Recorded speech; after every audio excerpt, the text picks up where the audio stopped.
I'm Ryan. This is Future Riffs, and today we're going to go over a 15-minute exercise where you have to have 3 feet of curly head hair to achieve it.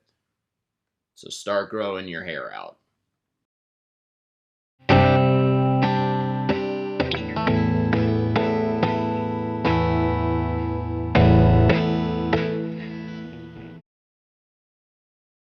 Does not work very well.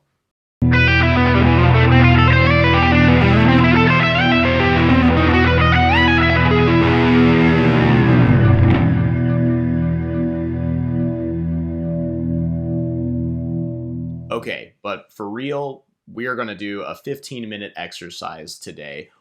Steven and I decided that we want to present a 15-minute exercise challenge that we can present every single month. I know that we're halfway through July right now, but we had this idea yesterday, so it's time to start them. So we're going to get you this one as soon as we can, and then June will come right along after.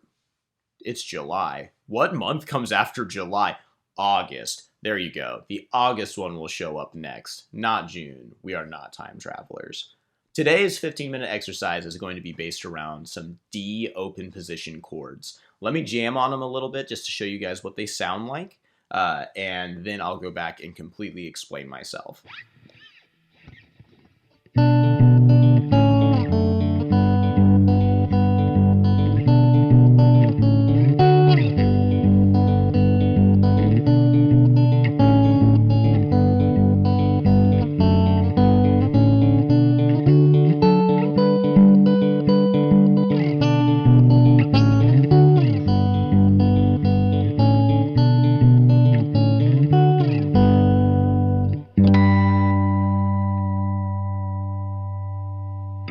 Cool. Okay, so what I just did was I went through a set of D position chords that incorporate an open D string. I'm able to get a basic style of every chord in the key of D using only two shapes, a minor shape and a major shape. So the first chord that we're going to start with is going to be the one that we can achieve at the lowest marker, and it's going to be F sharp minor. I'm going to play all of these chords with my middle finger, my ring finger and my pointer finger. All of them, including the major ones that I'm going to show you in a minute. So the first one is F sharp minor. I'm going to plant my pointer finger on F sharp, which is 2nd fret on the E string, and then I'm going to plant my ring finger on the G at 2nd fret, which is an A. I'm going to avoid my A string in this entire exercise. I am using my thumb to play my E string, I'm using my pointer finger to play my D string, and I'm using my middle finger to play my G. And we're not going to use the A at all. So my fingers are going to stay planted on those strings. Those are their strings. The thumb gets the E, the pointer finger gets D, and your ring finger gets G. So my first chord is an F sharp minor. None of these are going to be completely pure forms because they're not actually completing that chord. Consider them placeholders. But if you said F sharp minor and played this, no one would be upset with you. So this is F sharp minor. Our next chord, and I'm just going to run them all in position, is going to be G major. G major is going to be pointer finger planted on 3rd fret, and then my ring finger on the same G planted at 5. You're going to notice that the minor shape that I just played for F sharp minor, the fingers are in the same fret. They're both in 2nd fret. But for the major chords, they're going to be 1 fret apart. You're going to have your pointer finger 1 fret lower than where your ring finger is. So I go from F sharp, both in 2nd fret, to G major, 1 in 3rd fret, which is G, and then 1 in 4th fret, which is a B. Then I'm going to move to A major, just following the key signature of D. So A major, same shape, 5 here, 6 here, same strings and everything. My next one is going to be B minor. I said I was going to play all of these with my pointer finger and ring finger. If I hit a minor chord with my middle finger, don't be mad. Sometimes I do, but I like to keep it to just the 2 fingers for the exercise. every once in a while I will use my middle finger for, in particular, B minor for some reason. It's just kind of a habit. So B minor is going to be 7th fret and 7th fret, still on the E string and G. So let me run them all so far. F sharp minor, G, A, B minor. You saw that, right? I almost grabbed it with my middle finger. All right, then your next one is going to be C sharp, which would be your diminished of the key signature. You'll be delighted to see that it actually sounds a little bit nicer than a diminished chord would. Probably because we're actually grabbing a C sharp, an E, and a D, so we're not actually playing a C sharp diminished chord. Once again, it's a placeholder for C sharp. So, and then we resolve to D major. The last one that I can show you before we go up to the next octave would be E minor. And that is going to be 12 and 12. Let me run them all really slow.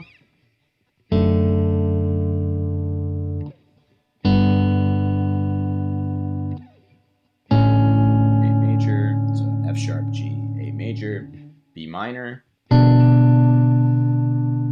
C sharp diminished, another parallel, 9 and 9, and then D.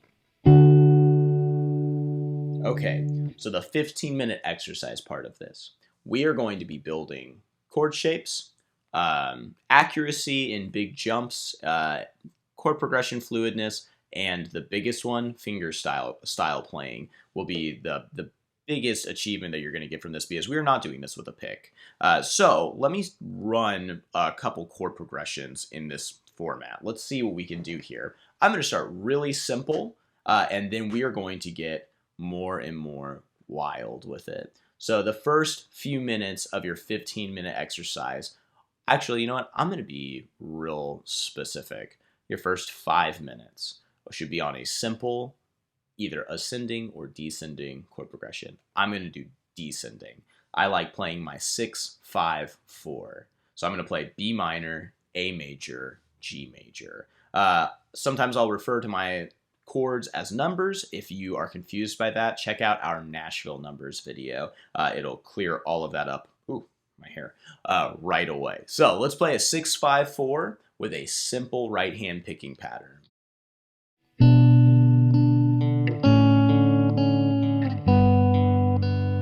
I'm playing my middle finger and my thumb together, and then I walk back and forth in between my middle finger and my pointer finger to break up the rhythm a little bit.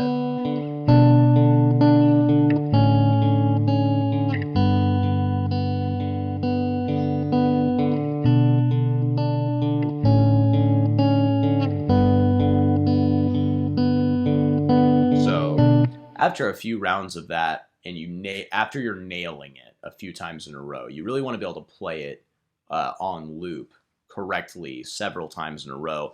That way, when you start adding more difficult techniques, you have your base correct. So after you've played that for, like, I would say 3 to 5 minutes, start adding a big jump. So let's do an ascending jump. So let's go B minor, D major, A major, G major. So I'm playing a 6, 1, 5, 4. 6, 1, 5, 4. Same pattern with my right hand right now.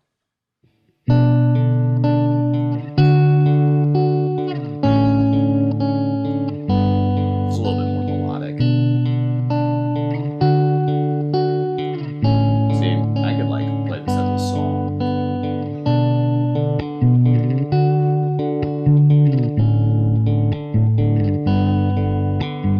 See, like it already has kind of that feel to it, that kind of percussive thing going on. So I changed my rhythm in there to kind of make it fit into like a laid back kind of song format. And that's another thing about these 15-minute exercises, is that they are going to promote creativity. You'd think it'd be the opposite, that running regimens would keep you away from creativity. as you build skill sets, your creativity should be going nuts because you have new things to implement into your writing and your playing, all of that. So that's our next step there, a 6-1-5-4.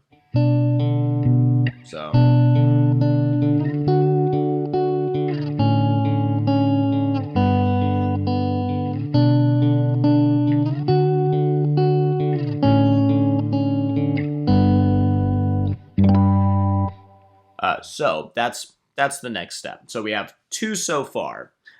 Just doing your 6-5-4 and then your 6-1-5-4. At this point, now that you've added a jump in the chord progression, I would recommend making your picking pattern more complicated. So instead of increasing your chords, because you could go crazy, you could play, starting all the way up at the second octave G, working some big pattern through a bunch of them. I believe that you can definitely do that, but I think that you could achieve more at this point in the exercise by making your right hand a little bit more difficult. One thing that I absolutely love, and I think I kind of developed this from teaching, was I like to put a percussive smack, a chuck, in my chord progressions. So maybe on the 2 and 4, if I'm counting 1, 2, 3, 4, 1, 2, 3, 4, and doing like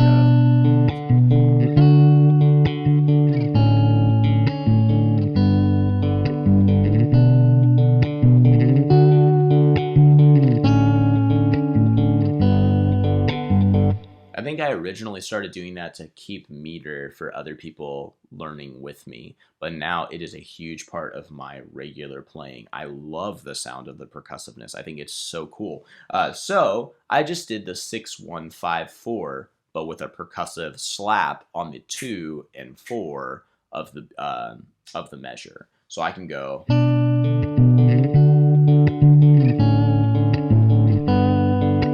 That is coming solely from my thumb. Let me slow it down and show you guys how to get that sound. I'm going the same picking pattern, pinch, then pointer finger, slap, and then pluck. So pinch, pointer, slap, thumb. Pinch, pointer, slap, thumb. Pinch, pointer, slap, thumb.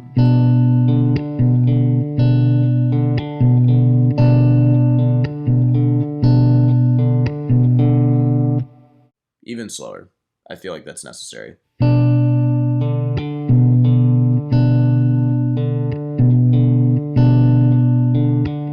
And the sound is coming from my string hitting the neck of my instrument and a little bit of the pickup. So it shouldn't pop violently at you, but it should kind of almost sound like a snare drum hit or like a rim shot on a snare drum. So let's take that pattern, let's pick up our tempo, and let's do our 6-1-5-4. And the rest of this exercise is based on increasing your accuracy over speed. So being able to go.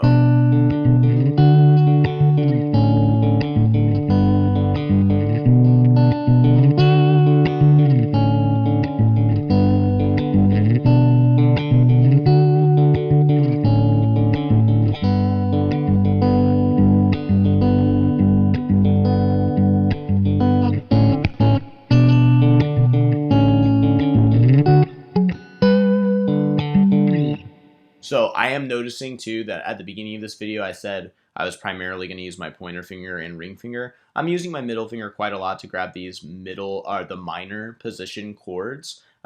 It's not a bad habit or anything. I just figured it'd be easier to learn these techniques by just using 2 fingers. Now playing through it a little bit more, I'm realizing the benefit of using my middle finger on some of the minors.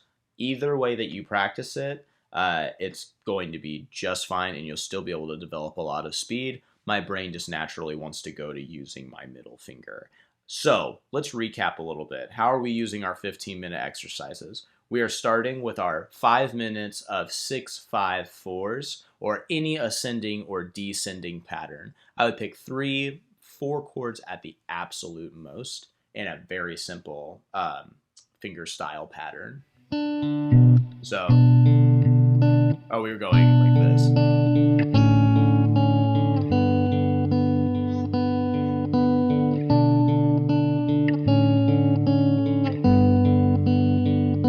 Focus on your meter.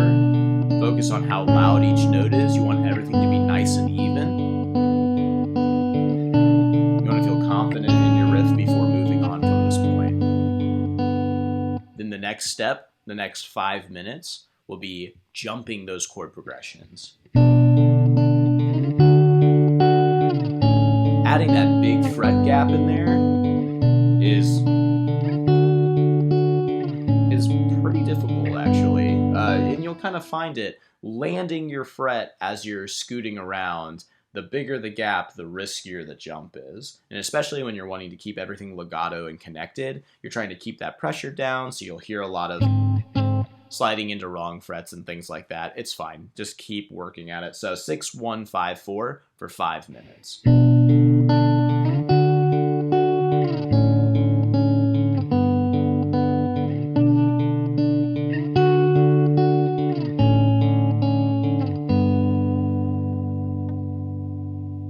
Then increase the difficulty of your right hand's picking pattern. Whether you like the one that I did with the percussive slap, or if you wanted to maybe do like a backwards roll, like a...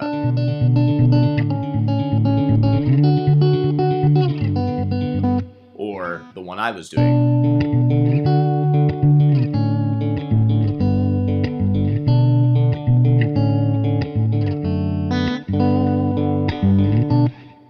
Either or would be incredible, or come up with your own. Come up with a really, really solid right hand finger style pattern that you think is more difficult than just that teeter-totter back and forth in the first two. And that's it. If you do that every time you sit down with your guitar for just 15 minutes, shorter than a TV show. I know that you guys are binge watching stuff. Let me know what you're binge watching too, because I always need new things to binge watch. Anyway, shorter than one episode of a show that you're ignoring anyway, play these riffs and you will see massive improvement in your playing. Also, be sure to subscribe to our channel. I have to say that out loud. Still feels weird, but I'm gonna do it. I'll subscribe to yours if it's cool. I don't know. You let me know. Comments, likes, things, YouTube, that stuff. Cool. Okay. Practice your guitar. That's all I actually want any of you guys to do. Goodbye.